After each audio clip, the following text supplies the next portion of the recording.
Programa 13. El arte novohispano.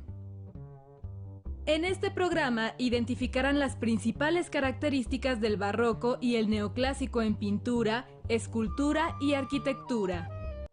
El barroco es un estilo artístico surgido en Europa.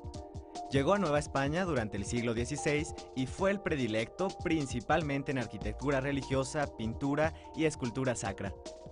En la colonia, esta corriente artística recibió un carácter propio por parte de los artistas de Nueva España, por lo que es conocido como barroco novohispano. El neoclásico llegó a Nueva España en 1780, en la fase final del virreinato. Su estilo se opuso por completo al barroco, prefiriendo las líneas simples, características del arte clásico de Grecia y Roma.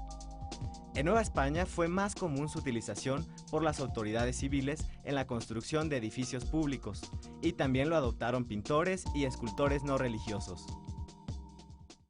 El término barroco en principio significa abigarrado, y lo que va a ser el barroco como un arte oficial de la Iglesia es ir en contra de la expresión racional que había tenido y que había caracterizado al Renacimiento desde el siglo XIV. América, en los territorios conquistados por el Imperio Español, evidentemente también se traslada el barroco, aunque no se había presentado esa problemática de enfrentamiento con lo que iba a ser el protestantismo. Sin embargo, bueno, irradia, influye y se crea un barroco muy americano, un barroco con distinciones respecto de lo que se daba en Europa.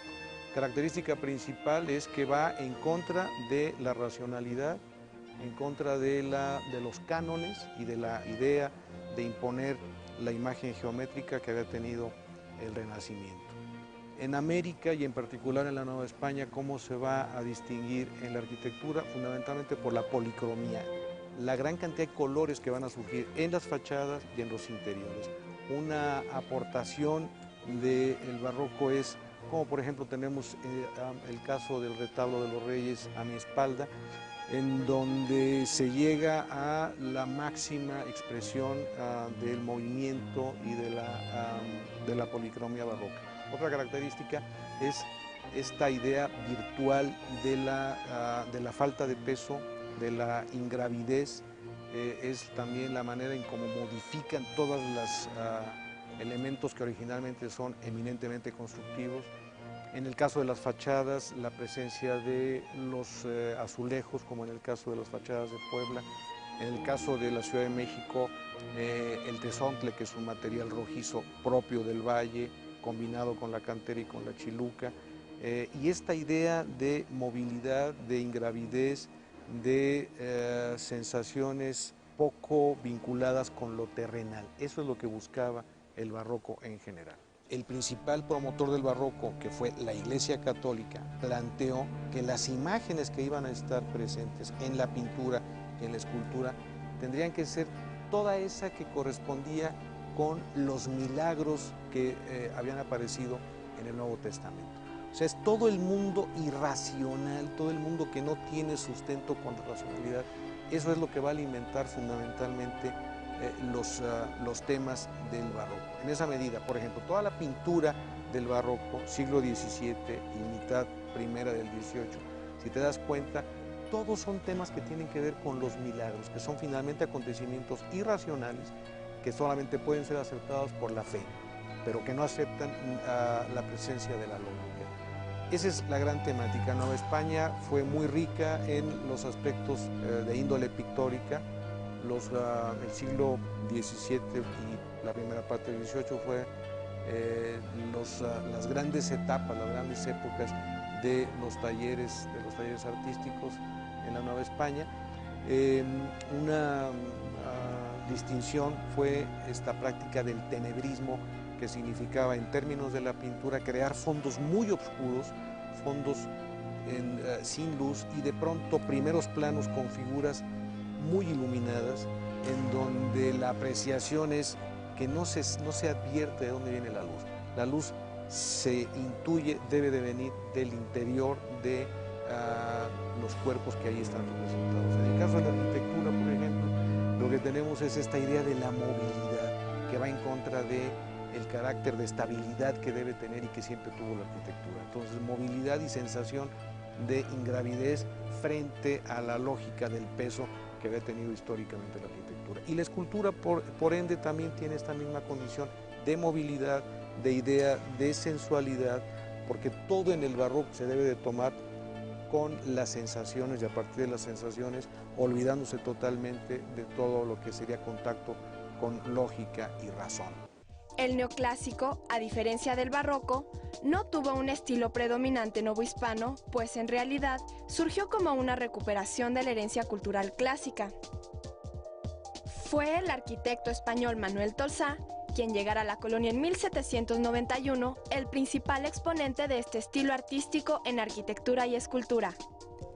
Muchas de sus obras, como el Hospicio Cabañas, el Palacio de Minería o la escultura ecuestre de Carlos IV de España, son consideradas obras maestras del neoclásico en América.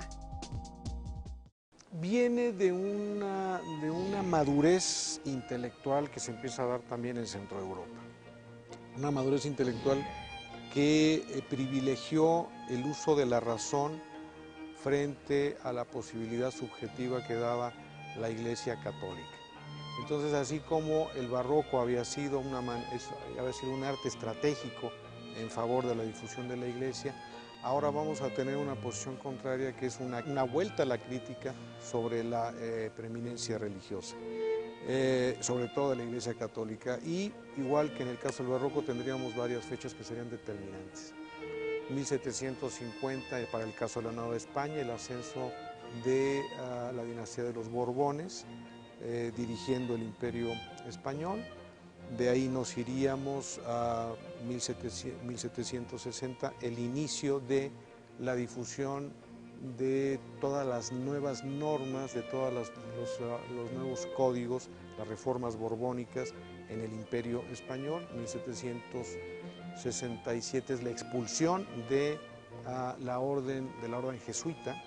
El jesuitismo fue una de las bases más importantes del barroco, y luego nos vamos a 1781 con la fundación de la Academia, que en una segunda instancia te trataré de comentar cuál fue la importancia que tuvo. Entonces es una versión totalmente opuesta al barroco, es una versión que trata de retomar el mundo grecolatino. Vuelve a aparecer la geometría, vuelve a aparecer con toda claridad la contundencia del medio círculo, el triángulo, la pilastra.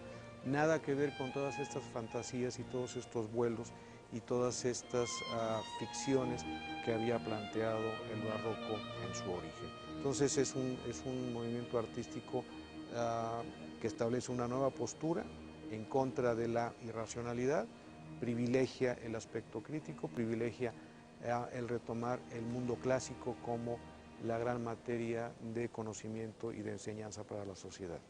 Para entender el gran periodo del neoclásico, que abarca desde la segunda mitad del siglo XVIII hasta los primeros 25-30 años del siglo XIX, hay que partir del ascenso de la dinastía de los Borbones al cargo de la dirección del imperio.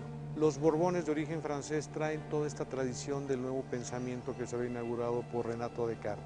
La Ilustración, que es la que privilegia todo este gran periodo, circula ideas sobre una nueva manera social, sobre una nueva respeto inclusive a lo que después serán los derechos humanos, y viene a terminar en 1789 con la gran guerra de Revolución Francesa, en donde incluso se llega a determinar mediante un decreto: Dios no existe.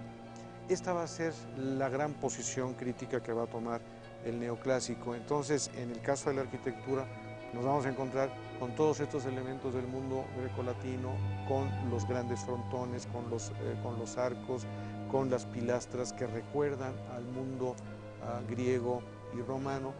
Y en el caso de la pintura ya no aparecen los milagros, ahora va a ser el Antiguo Testamento el que va a dar todas las nuevas temáticas que van a alimentar a esta nueva expresión artística. ¿Quién va a ser el que va a determinar esto? La Academia. La Academia es una de las grandes invenciones del mundo neoclásico. Esto tiene que ver también con esta nueva voluntad, en el caso de los Borbones, de cómo administrar y cómo enseñar el arte. Ahora se van a crear planes de estudio, se van a volver a crear cánones, se van a dictar normas e inclusive va a haber la prohibición de seguir construyendo y de seguir pintando a la manera barroca. Ahora de lo que se va a tratar es de hacer valer, de considerar como la única posibilidad todos aquellos temas que habían creado los maestros en la academia, con los que se va a enseñar, con los que se va a adiestrar y que van a ser los autorizados por los cabildos para que se lleven a cabo en las iglesias y en los edificios públicos.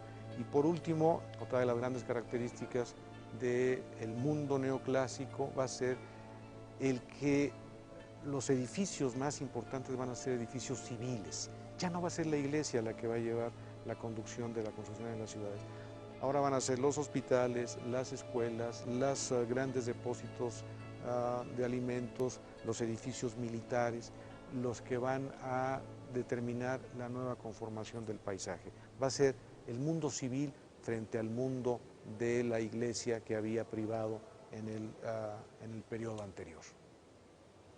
Actualmente, México conserva un gran acervo arquitectónico, pictórico y escultórico del periodo colonial, que es parte de la riqueza cultural y del patrimonio no solo nacional, sino de la humanidad.